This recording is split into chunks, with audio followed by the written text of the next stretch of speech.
ठीक है, बहुत बड़ी फाइट है, लेकिन ममता जी निकल जाएगी। ममता जी ने एक पत्र लिखा है सोनिया जी को और सारे विरोधकों को कि भाजपा जिस तरह से लोकशाही पर आघात कर रहा है, आक्रमण कर रहा है, उसके खिलाफ हम सबको एक आना होगा। देखिए, इस देश में लोकतंत्र पर हमेशा आघात होते आए, ये पहली बार नहीं। अगर किसी को लगता है कि पहली बार आघात हुआ है, ऐसा नहीं है।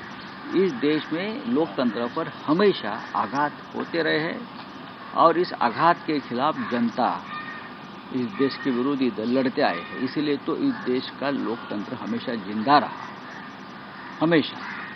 अगर आप इमरजेंसी की बात करते हो या और किसी बात करते हो तो ऐसे प्रसंग तो बहुत बार आए हैं। ममता जी ने जरूर एक पत्र इस देश के सभी विरोधी दलों को लिखा है कि एक साथ आकर एक मजबूत संगठन बनाना चाहिए। अब उस बारे में हम सब सोचेंगे। उद्धव जी को भी लेटर आया है, शरद पवार साहब को आया है, सोनिया गांधी जी को भी आया है। ये सब बड़े नेता हैं, इस देश के विरोधी दल की राजनीति में बहुत बड़े मायने रखते हैं। मुझे लगता है ममता जी ने एक पहल शुरू की है और उस बारे में सबको सोचना पड़ेगा। जेपी नड्डा इन्होंने कहा है कि जिस तरह से ममता जी ने लेटर लिखा है वो यही दिखाता है कि जेपी नड्डा यही दिखाता है कि उनकी नौका भी डूबने वाली है। देखिए, जेपी नड्डा जी बीजेपी के राष्ट्रीय अध्यक्ष हैं, बहुत ही समझदार नेता है, मैं मानता हूं उनको। बहुत ही सहज सरल भाषा में अपनी बात रखते हैं। सरकार किसी की भी हो, इस देश में अगर लोकतंत्र को जिंदा रखना है तो विरोधी दल का मजबूत होना भी इतना ही जरूरी होता है। जब कांग्रेस पार्टी सत्ता पे थी बहुत साल तक, तब हमने भी ये प्रयास किया था एनडीए के माध्यम से कि विरोधी दल मजबूत बने। तो विरोधी दल को इस तरह से नीचा दिखाना एक अच्छे लोकतंत्र का लक्षण नहीं है। आप सत्ता पे बने रहिए, लेकिन आप ये भी कामना करिए नड्डा जी कि इस देश का विरोधी दल और विरोधी दलों की एक संगठन भी मजबूत रहे। सर, राज्यामध्ये लॉकडाऊनची शक्यता पश्चिम बंगाल या देशामधल्या ज्या 4 राज्यातल्या निवडणुका आहेत, पश्चिम बंगाल असतील, आसाम असेल, केरळ असेल, तामिळनाडू असेल, ही 4ही राज्य या देशाच्या राजकारणाच्या भविष्याची दिशा स्पष्ट करणार आहे। खास करून पश्चिम बंगाल आणि आसाम, केरळ आणि तामिळनाडू हे दक्षिणेतल्या राज्यात काय होईल याचा अंदाज आपण बांधू शकतो। पण आसाममध्ये माझ्या माहितीप्रमाणे भारतीय जनता पक्षाचं राज्य जरी असलं तरी काँग्रेस पक्ष तिकडे तगडी फाईट देतो। पश्चिम बंगालमध्ये भारतीय जनता पार्टीने संपूर्ण ताकद जरी उतरवली असली तरी ममता बॅनर्जी ही एकटी वाघीण सगळ्यांना पुरून उरली आहे, हे चित्र स्पष्ट दिसतं आहे। त्याच्यामुळे ह्या निकालानंतरच देशाचं राजकारण कोणत्या दिशेने जात आहे, विरोधी पक्षांच्या नव्या आघाड्या स्थापन होऊन ते कोणती भूमिका घेत आहेत हे स्पष्ट होईल।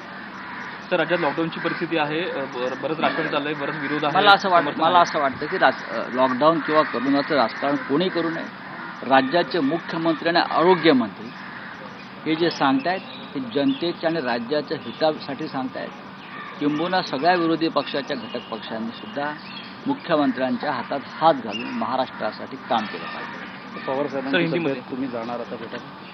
पाहू ना, या क्षणी त्यांना विश्रांतीची गरज आहे। माझा आणि सुप्रियाताईचा संपर्क सतत सुरू आहे आणि एक 2-4 दिवसामध्ये त्यांना पूर्ण बरं होऊ दे आणि मग आम्ही त्यांच्याशी परत चर्चा करू की काय असेल। सर, लॉकडाउन पे हिंदी में क्या कहेंगे? लॉकडाउन को आपका समर्थन है? देखिए, लॉकडाउन का समर्थन या विरोध की बात नहीं है, ये स्टेट की और देश की जरूरत की बात है। आज महाराष्ट्र में सबसे ज़्यादा कोरोना संक्रमित हो रहे हैं। सरकार काम पे लगी है पूरी तरह से। तो देश के महाराष्ट्र के मुख्यमंत्री, महाराष्ट्र के स्वास्थ्य मंत्री पूरी ताकत लगाकर ये संक्रमण का जो रफ्तार है जो बढ़ रही है उसको रोकने की कोशिश कर रहे हैं।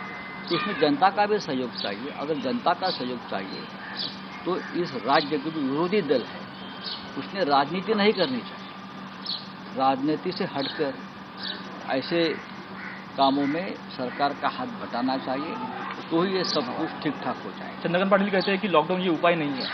ये हमें भी मालूम है, उसकी नई बात क्या है। ये हमें भी मालूम, ये मोदी जी को भी मालूम है। फिर भी मोदी जी ने 1 साल तक लॉकडाउन किया था ना, ये ज़रूरत है। मोदी जी ने क्या बहुत प्यार से आनंद से लॉकडाउन नहीं किया था प्रधानमंत्री जी ने, या महाराष्ट्र के मुख्यमंत्री भी जो प्रतिबंध लगाने चाहते हैं वो बहुत खुशी की बात नहीं है उनके लिए, लेकिन क्या करें।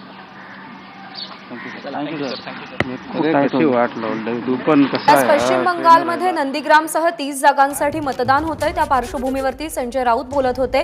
भाजपनं संपूर्ण तयारी केलेली असली तरी सुद्धा ममता बॅनर्जी पुरून उरतील, त्या संपूर्ण ताकदीनिशी लढतील आणि तिथे त्यांचा विजय होईल, असं प्रतिपादन संजय राऊत यांनी केलंय। विरोधकांना कमीपणा दाखवणं हे लोकशाहीला घातक असल्याचं वक्तव्य सुद्धा संजय राऊत यांनी केलेलं आहे।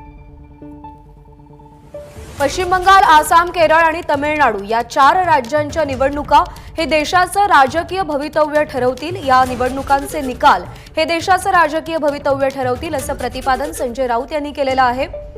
त्यासोबतच कोरोनाचं राजकारण कोणीही करू नये, सध्या विरोधी पक्षांनी राज्य सरकारच्या हातात हात घालून सहाय्यकाची भूमिका बजावली पाहिजे, असं सुद्धा संजय राऊत म्हणाले। शरद पवारांच्या भेटीविषयी त्यांना प्रश्न विचारला असता सध्या त्यांना विश्रांतीची गरज असल्याचं संजय राऊत म्हणाले। एबीपी माझा, उघडा डोळे बघा नीट।